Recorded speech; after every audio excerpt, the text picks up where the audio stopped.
Hey everybody, and welcome to FYB's live U.S. Open coverage. Today is Wednesday, September 1st. Will Hamilton. Adam Sminsky here. Hope everybody is doing well. September, I'm not sure. It is September. It's amazing. Kind of disappointed. September 1st.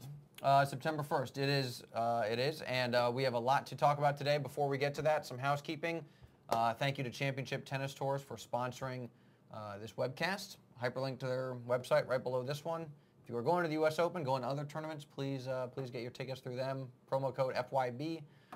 We will be up there, thanks to them, this weekend, Saturday, Sunday, Monday. Yep. So if you guys are going to be around, please look for us wandering around. No video cameras, so shoot us an email, right? Will at fuzzyyellowballs.com, Adam at fuzzyyellowballs.com. We're going to be up there like all day. Saturday, we'll be there. Sunday, Monday. Sunday, Monday, yeah, we'll be there the whole weekend. Assuming Hurricane Earl doesn't spoil our plans, but I think he's going to miss it a little bit. Second point of housekeeping, we have a free course we've got online as part of a promo we'll be doing next week for FYB Premium. There's about 2 hours of free stuff in there, but you got to sign up by Monday. So there's a hyperlink right above here. There's links all over the website. It's hard to miss. Yes. Including the big banner up at the top of the website. And we just released our second video in the 3-part series, which second one's about an hour long, and we're only looking at points of, we got Federer versus Ljubicic, Clijsters versus Ivanovic, and Nadal versus Robredo. Yeah, these are real points, and we're going to break down exactly what's going through their heads and how you guys can use the same tactics they're employing. So with that in mind, let's get to yesterday's matches, today's matches. If you've TiVo'd anything, now is the time to hit pause on the webcast. Because right now it looks like Venus just pulled it out. So she won in straights. First set was a little tight, but Venus ran away with it a little bit. One break it looked like in the second. Winnie's asking, will we talk about Tipsarevic Roddick tonight? We can get to that a little bit later on. First thing I want to say, just at the top, send out our best wishes to Victoria Azarenka, who had heat stroke, and it didn't look very good. She is in the hospital now, and hopefully she has a speedy recovery. So yeah, I don't know what else you say about it. She collapsed in the first set of her match, and it looked bad. I mean, she was struggling, all throughout the first set. It looked like she had something going on when she came out on court, basically, because she didn't have it together from the get-go. And then, well before the first set ended, she completely collapsed on court and could not get up. And was taken off the court in a wheelchair.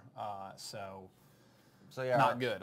We got a chance to speak with her a couple weeks back when she was playing for the Washington Castles World Team Tennis, and a lovely girl. So I hope she's okay. So best wishes out to her. I guess the latest update may be that she said it was a headache, a bad headache. I don't know. I'm sure that it was heat-induced. She didn't have. Yeah, we're not up to date on all that. But regardless, I hope she feels better soon. So with that in mind, let's quickly hit on some of the just quick results, and then we can talk about in depth some of the matches. If you want to scroll through, if you guys have trouble seeing the screen, maximize the video player. And that'll help out. Over here we've got Ivanovic. She won easily over Zhang Ji, 3-0. Francesca Schiavone, French Open champ, 2-1. There's the Dulko Azarenka line, 5-1. Then Azarenka retired. Dementieva pulled it out. So and then Bartoli lost. So that's maybe a tiny bit of an upset there.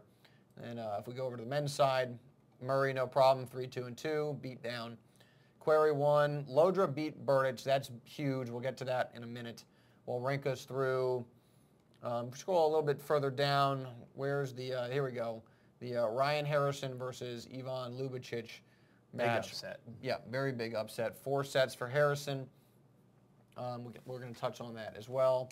Simone is through over Donald Young. Not super surprising there. And then Hanescu pulled it out. And I guess, yeah, Monfils should be up soon, Agassi 78. Yep. So let me pull up the live score. If you go to usopen.org, they've got live scores. For those of you in the U.S., you can also get ESPN 3, so literally ESPN3.com. will let you watch basically all the courts, I think. It doesn't, that's not going to work overseas. It's not going to work everywhere in the U.S. But if it'd be worth trying out. Yep. So Monfils is currently playing against Andreev. Yeah, he's up 5-3. It looks like he's up a break, and that could be an interesting match. So hopefully on the TV over here they clip over to that in a second. Let's start with Harrison versus Ljubicic, because that you would the highlight of today so far, certainly. Yeah, you would expect Ljubicic to win that. Harrison's 18. He's an up-and-comer. We saw him at Indian Wells, and I think we actually have some footage of him that we'll have to get up online. I know it's online. Oh, I think it's online. I think it's he was off, playing, the Bryan brothers, I believe, invited him out to play some dubs with them, and I think we have some footage of that. Yeah, what was that's right. They had him practice. Was there something else where they had invited him to a practice session? Well, he also hit with James Blake, if I remember correctly. Right? When we were, we were down on like court E, I think, against Welby's wall. I know. Wasn't he hitting with Roddick? Was it? I thought it was Roddick, and no, JB Roddick was just kind of tanking. I think Roddick was with Stefan. I think he was hitting with Stefan. You would know better than I would. I'm pretty sure that it was Ryan Harrison and James Blake were warming up together. At Indian Wells, at least, and I think we have some footage of that. Doesn't. I just searched for it, and it didn't come up. We'll look up the clips of the Bryan brothers, and we'll see if they're in there. Okay. But at any rate, so you had super interesting match. Doesn't look like it. Anyway, whatever. Yeah. We'll look at this later.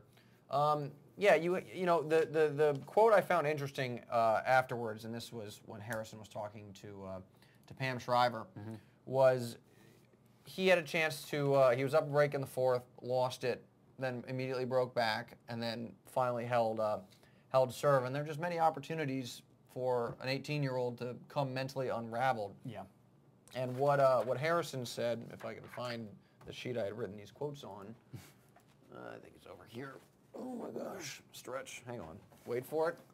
Wait for it. All right, there we go. Yeah. So Harrison said the quote was, "I was staying in my routines." And I kept my composure. And what he meant, staying in his routines means, you've all seen the pros have a particular routine.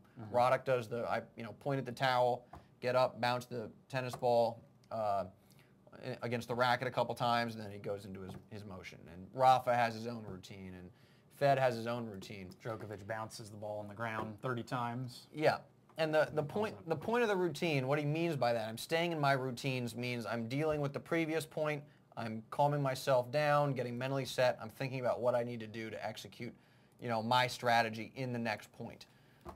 So I thought that was, first of all, a mature comment from an 18-year-old. Second of all, great advice for everybody out there who is having some who sometimes wonders about their ability to mentally. They say to themselves, I just get mad and I don't know what to do, or I get nervous. And take Harrison's advice, stay in your routines, and that'll help you keep your composure. So I thought that was a nice quote there. He'd make a good commentator. Absolutely. Even at 18 years old. So those are sort of my thoughts on that match. Other big upset today, I guess we missed this scrolling through, is Berdych lost to Llodra. And you want to bring up the score? Oh, you know what? I actually did mention that. You did. Let me you go. Said you wanted to come back to it. Yeah. Let me get to the draw first. All right. So here's the score line over here. And again, maximize if you're having trouble. Maximize your video player if you're having trouble seeing this. 7-6 and then 4-4. And the stat line, kind of sloppy first serve percentage for both players actually. But if the thing that really a couple things stood out with this match. First of all, Berdych he's just kind of flat coming out, and he never really got his teeth into the match. And a lot of that had to do with Llodra, who played. I can't remember who had the comment. One of the commentators said this is old school tennis. And what they meant by that was Llodra was serving, volleying a lot. He was keeping points really short, wasn't grinding it out from the baseline. And just generally, the serve and volley's kind of gone away because returns have gotten so good.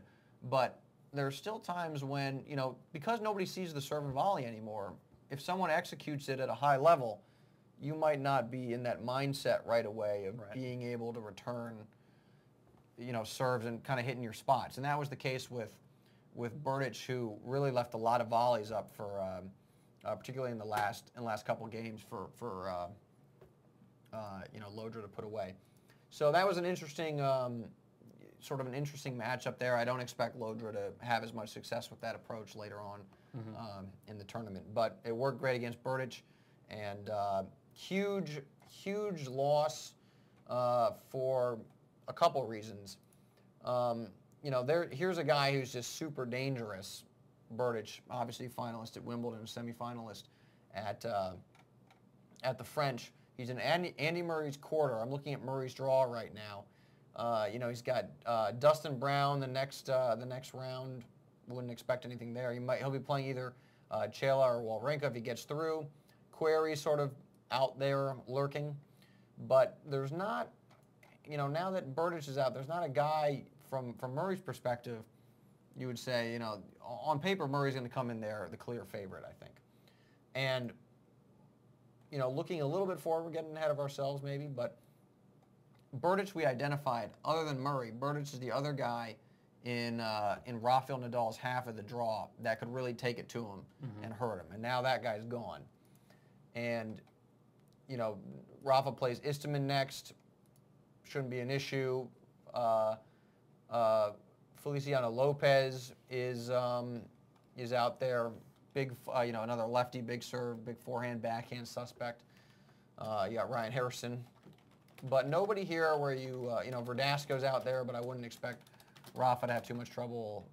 Verdasco can certainly hurt Rafa, but Rafa's had a lot of success against him. So Cilic is playing, but he's in the bottom half of the draw. This is a question from SW19. So that's good news for Rafa. And speaking of Rafa, we had him play last night, and he played a pretty nice match, particularly in the last set. His backhand, I thought, started a little bit more crisp, and that's something we saw earlier. The other day, that was an issue for him where it wasn't really dialed in, and that was in Cincy and in Toronto. It was a little inconsistent, and it was hurting him. Still needs to worry about his return of serve. Granted, Gabishvili played pretty well. Yeah. I mean, the first two sets were breakers, and then 6-4, 6-3, something like that in the third. So Rafa's return needs to come up. He didn't convert break points as well as he would like. But generally, the big thing was Rafa's serve. He had cranked up. Let me see if I can pull up the stat line. And what was the first serve sitting at for Rafa? So it was 117 miles an hour average first serve speed. I'm not sure how much different that is from some of his other matches, but he maxed out at 131. I mean, he ripped some first serves, and he did so consistently. It wasn't like he went for a big serve and then, hit a couple spin serves for the rest of the game and then later on pulled out a big serve. I mean, he was going for a serve the entire time, and he served 69% or 67%, which is a very nice, very high percentage. So the serve was one of those things that you didn't expect, and suddenly, boom, there it is, and he kind of pulls that out of the hat. Yeah. And if he can do that for the rest of the tournament, that's a monstrous big. First serve is not something that we typically see from Nadal. Sure. It'll be interesting to see if he can keep that up. By the way, you talked for a good solid, I love being able to sit here and nod yes and agree with everything you say. It makes co-hosting this show so easy. But also, speaking of, monstrous first serves, pull up the score line Ryan Harrison, because this kid's 18. I believe he hit one today that was like 138. I mean, talk about, pulling it out of the hat. Yeah, he did. Let's clip over there and take a look at that. I mean, 138 right there. 38 miles an hour. Ljubicic was at 136. Yeah, but out serving Ljubicic, at least in terms of the pace, that's huge. Actually, his average first serve speed was 115, so Rafa was on average 2 mphs higher. So here's the other thing that I'm going to link in a video to you guys in the chat. This video is actually something you can only see in the chat. Why don't you go ahead and click on it there, and we'll pull it up on the screen. Okay. This is our video that we, some of the video, not all of it's available just yet, but we shot this at Indian Wells this year. Fast forward right here. This is the Bryan brothers invited Ryan Harrison to play with them while they were warming up. So you can see Ryan Harrison there on the ad court going at it with these guys, which was fun to watch. And I believe at this time he was only, I'll have to look up his birthday, but I think that Ryan Harrison was only 17 when we shot this. And but obviously you can see he does a great job of getting low and anticipating the ball coming to him. So yeah, I mean, he's obviously tough. Fun stuff. There's some more close-up of him right now. He had to play his way through qualies. He didn't get just a automatic bid, a wild card like he had in the past, and he obviously got through qualies, and then to beat Ljubicic, who, keep in mind, Ljubicic won Indian Wells. This footage was from Indian Wells. Ljubicic won this tournament, and this is the 5th largest tournament in the world. It's the majors, then Indian Wells. So that's a major win for Ljubicic. And sort of it's the transitive property, right, for Harrison now. This is a great win over a quality opponent. So hopefully, Harrison is the next sort of the next wave. Yeah, Harrison didn't get a wild card this year. The USTA in the past had given wild cards to a couple players, Harrison, Donald Young before. And then I think that rubs some people the wrong way, where the same people keep getting these wild cards. Right. Let's make it a little bit more egalitarian. Mm-hmm. Have a people play in essentially. So that's exactly what they did. And Harrison, proved his mettle. Yep. And qualified. So good for him. I mean, if he can keep this up, he's got a bright future ahead. SW19, the Jan Ozu footwork video. Mm-hmm. Thank you. We'll be working with Jan more in the future. Yeah, absolutely. I was talking to him the other day. He's happy to get out there. So let's keep in mind, guys, that you can ask us questions. What was the question earlier? Asking, maybe it was Berdych, asking about the Berdych match. Mm. If you guys have questions about the matches going on today, please let us know. It looks like Melanie Udan is Udan and Bondarenko are on serve in the first tier 2-all. Have just gotten started. What was the other thing I wanted to mention? I can't remember what it is. Thoughts on David? Wow, is it 84 unforced errors? And now Starfier, is it 84 unforced errors for Nalbandian? Wow. I hadn't seen that stat line. That's a lot. I think Nalbandian is supposed to, assuming they both get through, it'll be Nalbandian, Verdasco in the 3rd round. Let me see where.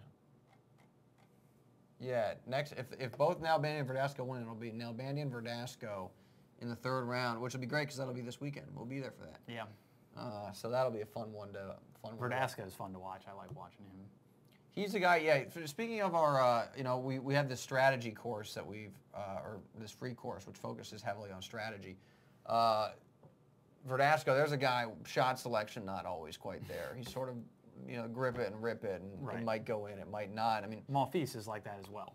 I think a lot of the time. Yeah, it doesn't. Yeah, I agree with that. I think Monfils also has an issue with his. He doesn't. We talked about the transition defense, neutral offense. Mm-hmm. He kind of hangs out neutral often and doesn't. And waits for the opponent to hit a ball that he can't track down. Or he looks to hit a ball they can't track down. But he doesn't try to transition onto offense. Yeah, nearly he's enough. not super aggressive like he should be. Yeah. There's always, a lot of these top guys, they obviously have sound strategy on the whole, but there might be individual places where they could improve. Monfils, again, being more aggressive. Verdasco is too aggressive often. And then you have somebody like Rafael Nadal who's just right. Well, just because you're a top 10 player doesn't mean that there aren't any chinks in your armor. And it's all relative. I mean, you may be an extremely good player. You may be top 10, but there are other top 10 guys who are going to exploit your weaknesses, and they're good enough to do that. Mm-hmm. So, I don't think there's such thing. Maybe Federer a few years ago had, no weaknesses, basically. No, other than, I'd say no obvious. I think guys now know backhand, attack is backhand, more than they had in the past. There's sort of more of a blueprint of how to go at that versus in the past where it was a little bit more ambiguous. So with that in mind, let's look forward to we got Clijsters tonight. Let me clip over to the computer here. We got Clijsters tonight. I don't expect anything too crazy out of this. Clijsters had a slight dip in her first round match for a brief period there, but she righted the ship, and you're talking about arguably the best athlete, pure athlete on the women's side, and most complete game. So I expect her to get through. You got Roddick, Tipsarevic. That was the question somebody had asked from earlier. My view on this match is Roddick should make it through. He looked pretty good in his first round. Granted, playing a guy who was clearly outclassed and wasn't used to the big leagues. And Tipsarevic is a good player and has had some good wins. Pushed Federer to 5, I believe, at the U.S. Open, or maybe it was the Aussie Open the year he had mono, I think. I think that's right. I don't know if Charles is in the chat, but he'll be able to confirm that immediately. The stats machine. I expect Roddick to overpower Tipsarevic. Yeah, I just think, I think it's more an issue he's getting over his, the bout of mono. And he was playing, at Indian Wells, he played great. He won Miami the week after. The guy started off the year awesome, and then it's unfortunate he got sick. But if Roddick's close to 100%, then he should be, he should get through this match. Probably in straight sets, but you never know. Tipsarevic is a good player and come up with some solid tennis, so you never know exactly how that's going to play out. Yeah, let's come back. So there's a lot of discussion of this match in the chat, but I feel like we need some specific questions to be asked. And this is a good point. Before we move on, we mentioned in the past we'll be trying to get some gift cards to give away and everything. I have sent out like the winners and everything, but if some people haven't gotten their stuff for whatever reason, which sometimes happens, just send me an email and let me know, because I think there's a couple people. EPAPS I think is still pending, so we'll take care of that. No questions, just a discussion in the chat of A-Rod versus, A-Rod, Tipsarevic, and then Federer and Nalbandian from a couple years ago. Guys, you got to give me something to talk about. I'm running out of material right now. So, which half is Roddick in? We can take a look at Roddick's draw for the rest of the tournament. I mean, Yeah, why don't we do? He's in the bottom half, I believe. Yep. So if Roddick, I'm scrolling all over the place. He's right here, and then I believe he would play. Yeah, he'd play the winner of the Andrea Monfils match. And Roddick does. This is not a great quarter for Roddick to be in, because again, Tipsarevic has got game. Obviously, Monfils, Andreev. Andreev's got a huge forehand. Gave Federer some trouble at the beginning of the year at Aussie Open. And then you have Davydenko, Gasquet. I'm going with Davydenko there, although Davydenko's been a little iffy recently. But so's Gasquet for that for that matter. So I think you could get maybe a Davydenko Roddick quarter. We'll see. I mean, a lot of it depends on Roddick's, like we said before, his level of fitness, his health. General question: why don't all pros hit kick serves? I mean, for second serves. I mean, pretty much most pros on the men's side at least do. There's some sort of top spin, side spin on that serve. They just hit them so much harder. Yeah, Stosur has a great one on the women's side. The women will use slice as well. I mean, the women do have, keep in mind that you're watching, the TV angle might not always make it clear, the spin on the ball. Right. A lot of them do hit kick serves or some sort of spin. Stosur's is extremely good, and that's why, it's very clear that she's got a, Stosur has a great serve. Yeah, she has a fantastic serve. Perfect motion, and one of the best serves on the women's side, definitely. Yeah, I mean, I'd say it's basically the Williams sisters. Technically, it's probably the best, but the Williams sisters probably hit with a little bit more pace and whatnot. Yeah, I mean, I'd say technically it might be, I'm trying to visualize. I think it's simpler. I'm not actually sure. It's more classic, maybe. Let me see if I can pull up her service motion here. See if I can find something on that. Let me take a quick look at this. This is always the, all right, here we go. Yeah, I mean, that's pretty clean. And that was a kick serve, actually. Are we watching this on the computer screen? Well, we were, but it looks like it froze. We didn't get to see her service motion there. No, it's right here. Bam. Yeah, there we go. Keep replaying it. Yeah, I mean, this is a very, you can see the action on this thing. It's kind of, you know, it's hooking right to left and high up, you know, and that looked like a shoulder high serve there. So yeah, that's, I mean, that's a, you know, again, great serve, technically more simple than the Williams sisters. But yeah, I think, you know, you're talking about one of the best serves ever. The best serve, I think the best serve on the women's side ever is Serena Williams. Mm-hmm. I mean, it's pretty nasty. So let's see, what else do we got, guys? Throw me something right now, because we're coming up on 5:30, and I got to give Adam a tennis lesson in a minute. I'm gonna go give him his daily dose. Should more women chip in charge, or do you think it's easier to win a major playing best of 3, or is it easier to lose it in best of 3? I think it's easier to lose it, to be honest. And you see, there's certainly when it comes to guys like Federer, Nadal, you know, there's more sort of, what's the term? Variance in terms of, you know, that's the reason why Federer loses these best of 3 type of tournaments, and then in the majors he shows up and wins the majors, because the 5-set format is very hard to win unless you're good at winning 5-set format matches. Yeah. You have to be able to, we were talking about this yesterday, you have to be able to stick around for a best of 5. I think most of the top guys on tour can have short spurts where they can tree for 2 sets and win, but can you tree for 3 sets? That's a bigger question. Yeah, absolutely. I mean, that's why, you know, 5 sets is harder in a nutshell right there. Ace high, I played just a friend of mine, guy who played at Georgetown, just in D.C. Nothing serious, just sort of dropping. He's got a shoulder, he hurt his shoulder, so we just played dropping hit points, like games to 11.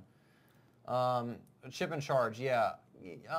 Should more women play chip and charge? That's tough, because it's just with the technology today, it's very easy to get the ball low with topspin. Accuracy is so great that, you know, chip and charge can be used occasionally, but as a just generic strategy, I don't think it's a good one. It worked in the past because there was less spin on the balls, you know, more linear trajectories of passing shots, so it was easier to you know, the ball's going to be above the net when you're volleying it. Right. Easier to judge the ball because it's not diving on you. Mm-hmm. And now I just think it's too. You can't, like, let me put it this way. Back in the day, 25 years ago, somebody like McEnroe would chip right down the middle of the court and then charge the net. Mm-hmm. And so he wouldn't be trying to move his opponent with that chip. You'd just be hitting it at him. It'd be staying low, and his opponent would have to hit one of those linear passing shots that's not diving. Right. And it's not going to have a really great, you know, angle on it, because there's not a ton of topspin to pull it up and down. Right. So McEnroe would do that. When you see Federer use it, he's not chipping it most of the time right at someone. He's chipping it away from them, forcing them to move, and then coming in behind it. Cutting off the angles. Exactly. He's cutting off the angles, but by forcing someone to move and kind of dig the ball up, you know, they're not set up. The quality of their shot's going to come down. Right. So that is when it could be effective, but that is very much situational. You can't just be like, oh, I'm going to chip and charge off this one. Yeah. You need to have your opponent off the court with a setup shot, and then you would chip and charge.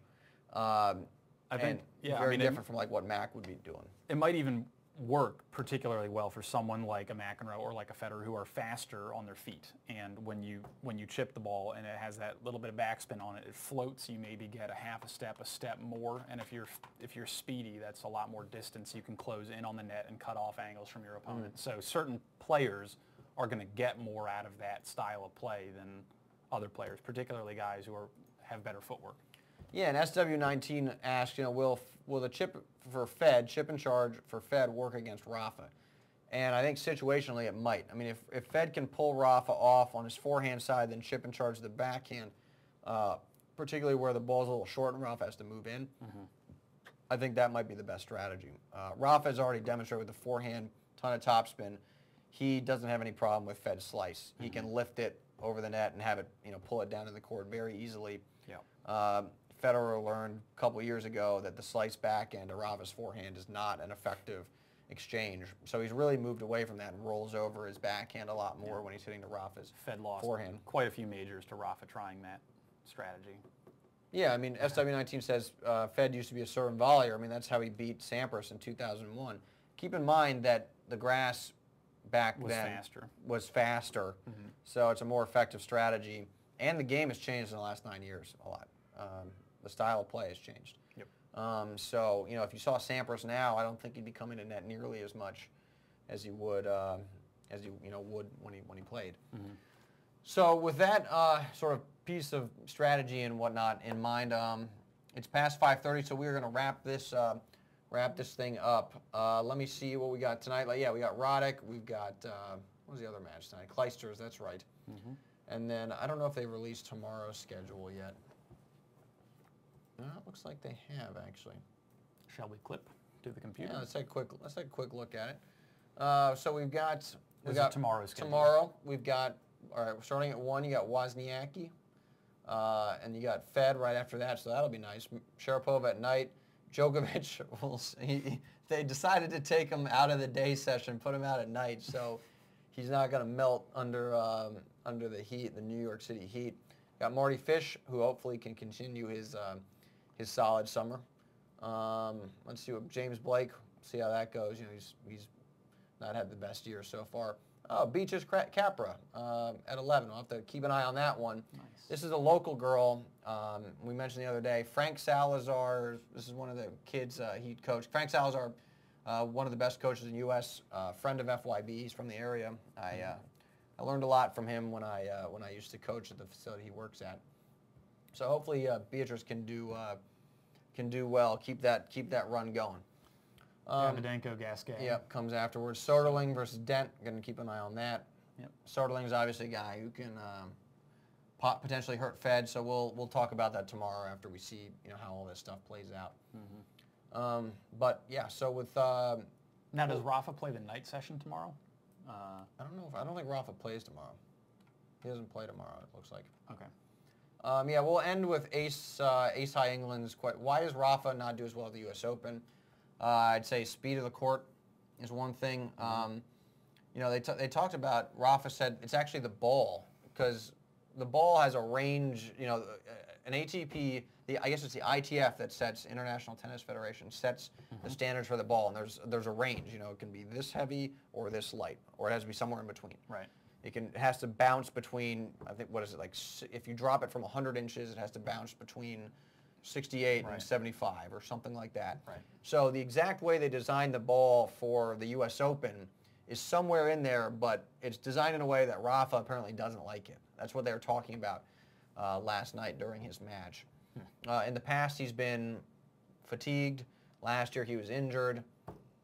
And, in a fast court where the ball's moving through the hot New York air, right. Rafa's return is not one of the stronger parts of his game, so it's hard for him to get his teeth into a lot of return games. Whereas on a clay court or even a grass court now, he's been able to more effectively. So so with that in mind, we're going to wrap this thing up, but we'll see you tomorrow at 5 o'clock Eastern Daylight Time. 23.5-hour break, as they say on Pardon the Interruption. So yeah, guys, we'll see you then. Thanks for tuning in. Thanks, guys.